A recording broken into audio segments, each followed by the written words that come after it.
Hello everyone, मित्राज IAS में आपका स्वागत है और मैं हूं निमिष कपूर। आज हम जानेंगे कि भारतीय प्रधानमंत्री ने इंडिपेंडेंस डे स्पीच जो कि रेड फोर्ट पे उन्होंने दी थी उसके अंदर क्या क्या मुख्य बातों के ऊपर बात की। तो सीधा चलते हैं आज के टॉपिक और उससे पहले जैसे कि हर बार हम करते हैं question of the day.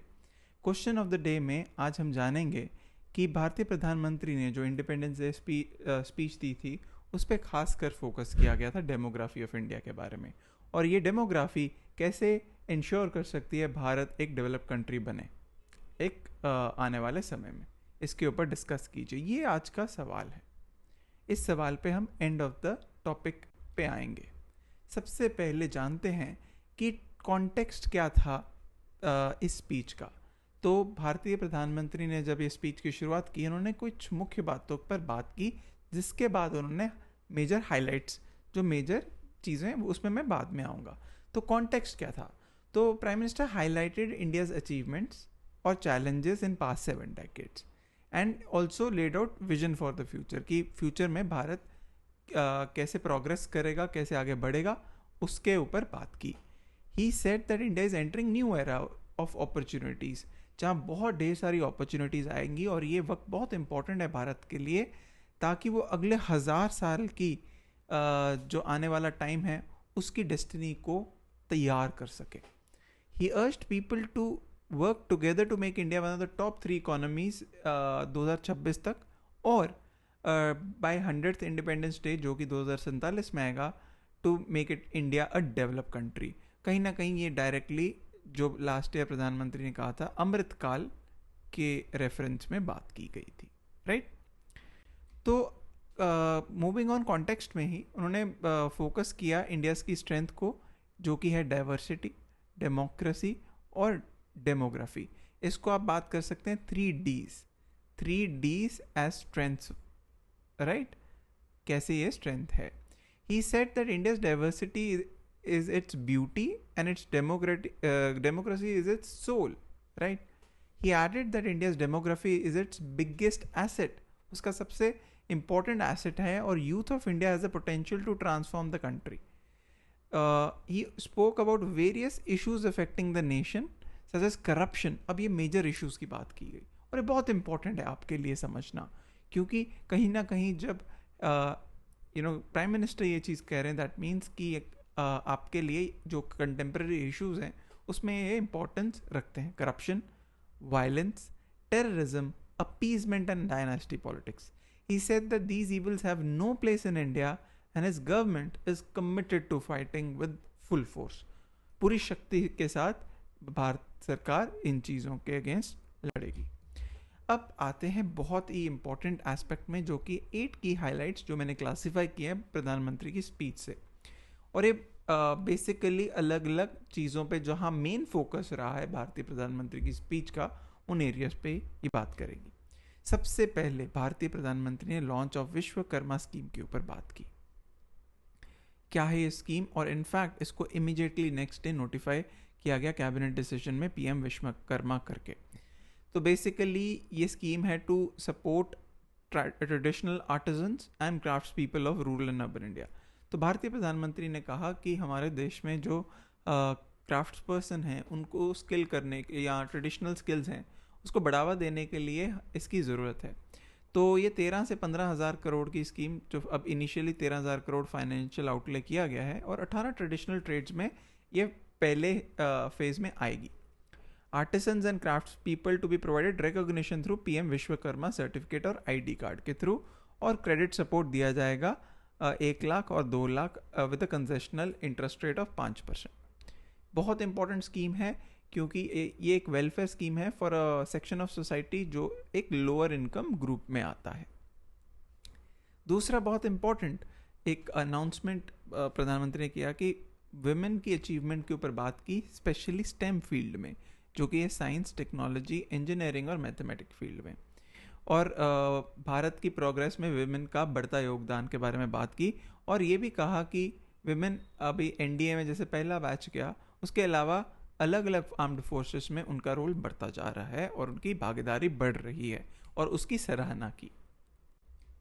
Third highlight जिसके ऊपर बात की गई भारतीय प्रधानमंत्री ने, वो था India's role as a leader in global south and its contribution to global stability.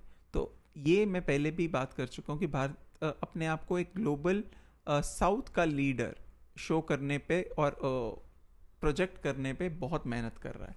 एक ग्लोबल साउथ की कन्वेंशन भी इंडिया ने ऑर्गेनाइज की और छोटे छोटे कंट्रीज़ के साथ इंडिया रेगुलर मीटिंग्स करता है ताकि उनके कंसर्न्स को प्रोजेक्ट कर सके। He said that India has extended support to over 150 countries, 150 countries through COVID pandemic. Even Bharat ने extend किया इन countries को to join initiatives like CDRI और ISA. CDRI है Coalition for Disaster Resilient Infrastructure और ISA International Solar Alliance, जो कि दोनों international organisation है जिसको इंडिया ने को फाउंड और basically starting member joining member था। इसको खुद इंडिया का आइडिया था ये।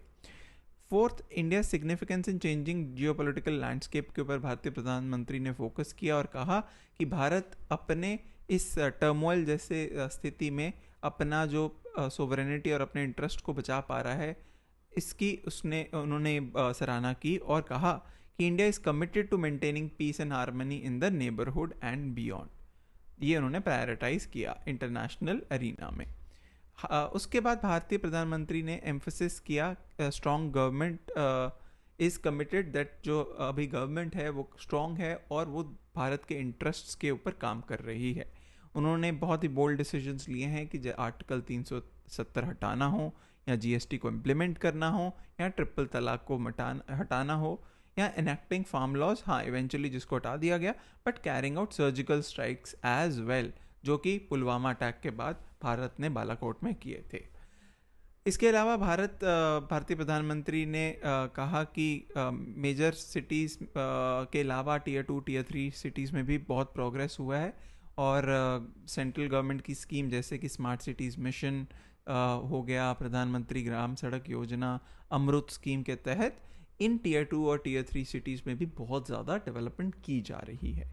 इसके अलावा भारतीय प्रधानमंत्री ने फोकस किया है कि काफ़ी एफर्ट्स किए जा रहे हैं इन्फ्लेशन को कंट्रोल करने के लिए। एमएसपीज़ को बढ़ावा दिया जा रहा है ताकि फार्मर्स का उनको बेनिफिट मिले, उनको फ्री राशन, मतलब कम से कम करीब 80 करोड़ लोगों को फ्री राशन दिया जा रहा है। पीएम किसान सम्मान निधि को एक्सपैंड किया जा रहा है ताकि फार्मर्स, उसके अलावा गरीब लोगों को मदद मिले। आखिर में जो अनदर वेरी इंपॉर्टेंट पॉइंट जो था, उन्होंने कहा कि नॉर्थ ईस्ट रीजन को उस पर स्पेशल ध्यान दिया जा रहा है। इसके अलावा आइलैंड्स जैसे कि अंडमान निकोबार, जम्मू कश्मीर पे भी बहुत फोकस दिया जा रहा है ताकि इनको प्रॉपरली इंटीग्रेट किया जाए थ्रू डेवलपमेंट, राइट। इन्होंने भारतीय प्रधानमंत्री ने मणिपुर में हिंसा के ऊपर भी बात की और बोला कि उसको कड़ी तरीके से रोका जाएगा और इंश्योर किया जाएगा कि वहाँ पीस मेंटेन हो। बेसिकली ये 8 मेजर पॉइंट्स थे जो भारतीय प्रधानमंत्री ने स्पीच के दौरान बात की। तो अब हम वापस आते हैं क्वेश्चन ऑफ द डे पे, जो कि है PM in his independence day speech specially focused on demography of India and how it can ensure India becomes a developed country in future. भारतीय प्रधानमंत्री ने सबसे पहले इसके बारे में, तो इसमें आप बोल सकते हैं कि भारत का जो इस वक्त हाईएस्ट एवर यंगेस्ट पॉपुलेशन है, right. Secondly tech enabled, tech के कारण विमेन पार्टिसिपेशन बढ़ रहा है, विमेन इन स्टेम, जिसको प्रधानमंत्री ने हाईलाइट किया, ठीक है, ओके। तो मतलब इन चीज़ों पे बढ़ते हुए आप फोकस कीजिए कि कैसे डेमोग्राफी भारत की लिए एक बहुत बड़ा और सेकेंडली ग्लोबली ये डेमोग्राफिक जो डिविडेंड है वो रिड्यूस हो रहा है with time in other countries. तो भारत को, तो इससे क्या हो रहा है कि भारत में इंडस्ट्रीज और बेसिकली मैन्युफैक्चरिंग यूनिट्स सेटअप हो रहे हैं, ठीक है। तो ये इंश्योर करे भारत एक डेवलप्ड कंट्री बने 2047 तक। तो यहीं हम आज का टॉपिक समाप्त करते हैं। जुड़े रहिए मित्राज IAS के साथ और मैं था Namish Kapoor. Thank you so much for watching this video.